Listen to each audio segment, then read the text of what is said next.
It also seems to me to be a way of approaching research that should actually take some of the weight off the members of your team that are actually doing the research, and something that often I would say in most disciplines, but probably more so in UX and design, people hold on to perfectionism quite tightly. And I think having that flexible mindset, that must be quite liberating for your team members.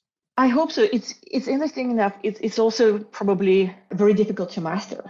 Mm-hmm. And a good example here is it's very easy to have a discussion guide or put together a discussion guide and follow the discussion guide during the interview, right? Because you have your time to prep in advance. I always say to my team, there are places for discussion guides, but when you talk to subject matter experts, or when you talk to power users, when you talk to people who understand the conversation, the best discussion guide is the absence of discussion guide. The best discussion guide, in this case, talking to subject matter experts, is to tell them what you want the outcomes of the session to be. And as long as they understand the outcomes, they can take you on a journey that you didn't know existed. Pretty much probably like right now, I'm sure you had some planned questions, but as I answer, you have new questions in your head, I can see, right? And follow the lead.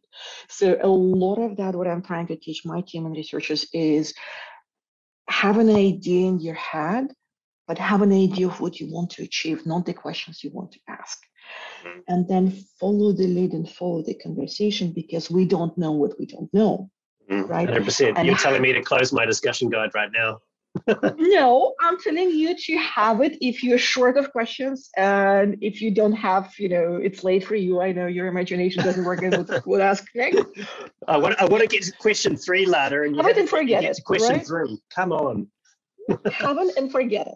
No, I love it. It's so true. Actually, every conversation that I prepare for the podcast, of course, I prepare for it. I need to understand sort of how the person that I'm interviewing sees the world, at least how they see it publicly. But ultimately, the conversations always go in very, very different directions. Sometimes I only cover 10% of my pre-prepared questions, and I just like to see where things go.